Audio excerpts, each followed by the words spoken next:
सभी को जय मसीह। यस। प्रभु आप सबको आशीष करे। फिर से एक नया संदेश लेके बीच में आपके बीच में लेकर आया हूँ। तो आइए आज मैं ज़्यादा बातें ना करते हुए, ज़्यादा इंट्रो ना देते हुए मैं वचन में जाना चाहूँगा, मैसेज में जाना चाहूँगा। मेरा मैसेज आज है जुबान के बारे में बाइबल क्या कहती है। और आज हम देखते हैं कि हम बोलने से पहले हम सोचते नहीं हैं। हालेलुया। हम बोलने से पहले सोचते नहीं हैं हमें बोलना क्या है। तो आइए हम वचन से देखेंगे। नीति वचन 18 अध्याय उसकी 21 आयत में हम पढ़ेंगे। यहाँ देखेंगे जुबान के बारे में। जीभ के वश में, जीभ के वश में मृत्यु और जीवन, मृत्यु और जीवन दोनों होते हैं। दोनों होते हैं। पहला नंबर, जीभ के वश में क्या है? दो चीज है, मृत्यु है और एक जीवन है। आपको कैसे इस्तेमाल कर रहा है आज मैं आपको बताना चाहूंगा। और जो उसे काम में लाना जानता है, काम में लाना जानता है, वह उसका फल भोगेगा, वह उसका प्रतिफल पाएगा। सीधी बात है। यहाँ पर नीति वचन सुलेमान दाऊद का पुत्र लिखता है कि जुबान और जुबान में दो चीजें हैं। कौन कौन सी? पहला नंबर मृत्यु और जीवन है। जैसे आप इस जीभ को इस्तेमाल करेंगे वैसे ही आपके साथ होने वाला है। हालेलुया। मेरे प्रियो, ये जुबान छोटी है। पहला नंबर जुबान में जीवन और मृत्यु है। और दूसरा पॉइंट मैं देना चाहूंगा, जुबान छोटी है पर बहुत शक्तिशाली है। हालेलुया। पढ़ेंगे याकूब की किताब 3 अध्याय उसकी 5वीं आयत को हम देखते हैं। यहाँ पर परमेश्वर का वचन क्या कहता है, पढ़ेंगे भाई हमारे। वैसे ही जीभ भी एक छोटा सा अंग है। कैसा है? एक छोटा सा अंग है। और वह बड़ी बड़ी डींगे मारती है। बाप रे बाप। डींगे का मतलब कि जैसे एक बिच्छू डींग मारता है और पूरे तरीके से एक व्यक्ति को नाश कर देता है बिच्छू मारने से, वैसे एक जीभ है। उसका छोटा सा अंग जरूर है लेकिन बहुत ताकतवर है, बहुत बड़ी है। बड़ा झगड़ा करवा सकती है, बड़े बड़े तलवारें चला सकती, बड़ा युद्ध करा सकता है। इस जीभ को आप क्या समझते हैं? ये छोटी जरूर है लेकिन बहुत शक्तिशाली है। आइए तीसरा पॉइंट में देखेंगे। जुबान को वश में रखना एक सच्ची भक्ति है। पढ़ेंगे याकूब 1 अध्याय उसकी 26वीं आयत हमारे बीच में भाई रजनीकांत पढ़ेंगे फिर से। यदि कोई अपने आप को भक्त समझे, क्या समझे? भक्त समझे, पवित्र समझे और अपनी जीभ पर लगाम न दे। यानी यदि अपने जीभों पर कंट्रोल न करे, अपने जुबान पर कंट्रोल न करे तो पर अपने हृदय को, अपने दिल को, अपने मन को धोखा दे। क्या दे रहा है वो? धोखा दे तो उसकी भक्ति व्यर्थ है। उसकी भक्ति क्या हो गई? व्यर्थ हो गई, नाश हो गई, व्यर्थ हो गई। हालेलुया। मेरे प्रियो, जुबान को अपने वश में रखना बहुत जरूरी है। अगर आप बहुत बड़े शक्तिशाली हैं, आप बहुत पैसे वाले हैं, बहुत आप आदरमान भाव वाले हैं, नम्र वाले भाव वाले हैं, यदि आप अगर अपने जीभ पर वश में नहीं लगाएंगे तो सारी नम्रता सब बेकार हो जाएगी। सारी भक्ति जो आप खुदा की महिमा करते हो, गीत आराधना करते हो, बड़ा बड़ा वर्शिप करते हो, सब बेकार हो जाएगा। मेरे प्रियो, इस जुबान को अपने कंट्रोल में यानी अपने वश में रखना बहुत जरूरी है। आइए हम पढ़ेंगे मेरे प्रियो चौथा पॉइंट। बोलने से पहले क्या हमें करना है? सोचना है। अक्सर हम आज मनुष्य यही कर रहे हैं कि हम बोलते तो हैं लेकिन हम पहले सोचते नहीं हैं कि हमें बोलना क्या है। बोलने के द्वारा बहुतों का घर उजड़ गया है। इस जुबान ने बहुतों का घर बिगाड़ दिया है, कई अच्छे रिश्ते तोड़ दिए हैं। इसलिए भैया जहाँ पर भी बोलो अच्छा बोलो, सोच समझ कर बोलो।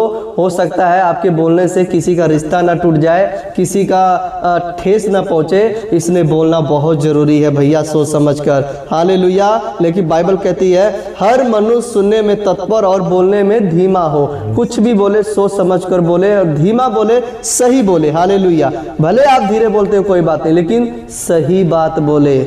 आमीन। आइए हम देखते हैं एक और 5वीं पॉइंट मैं आपके बीच में देना चाहूंगा। एक ही जुबान से आशीष और श्राप नहीं निकलना चाहिए। हालेलुया। पढ़ेंगे याकूब 3 अध्याय उसकी 9वीं और 10वीं आयत को पढ़ेंगे, हमारे भाई पढ़ेंगे।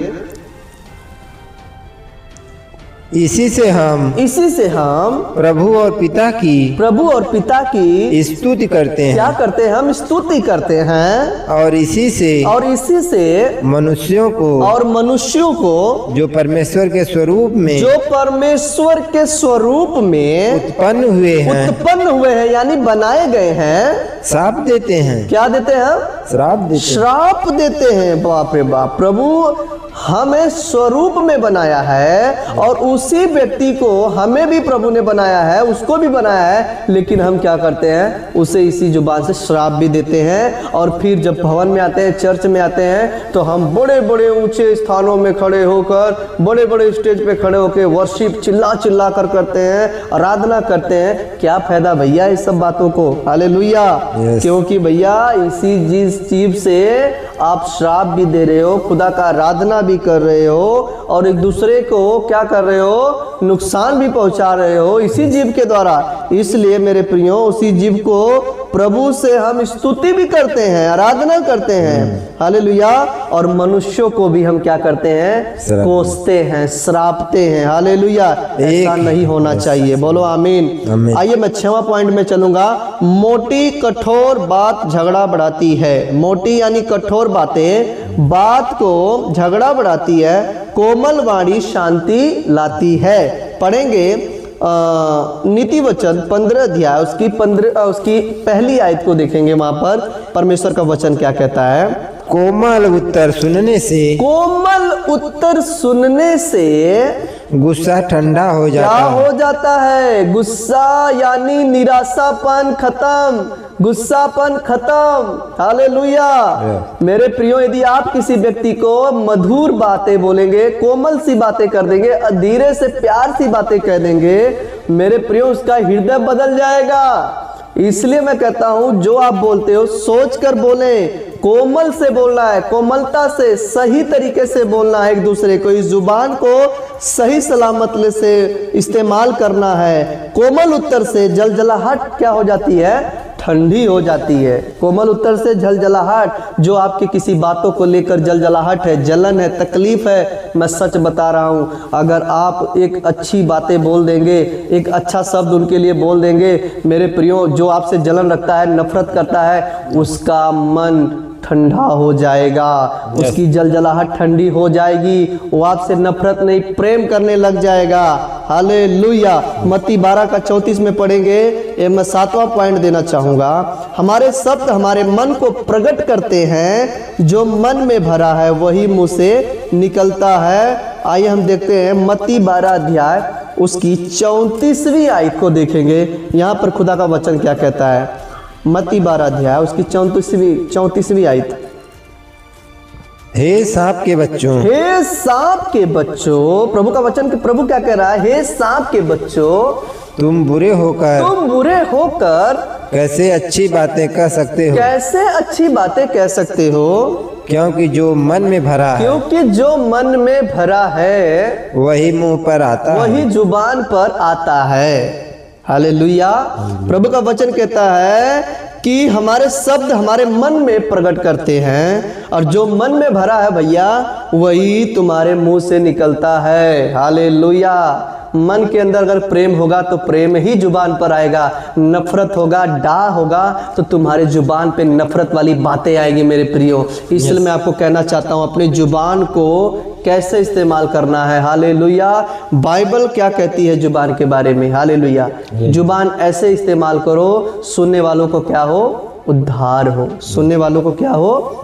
उद्धार हो। हालेलुया। आइए एक वचन और देखेंगे। झूठ और निंदा परमेश्वर को अप्रिय है। हालेलुया।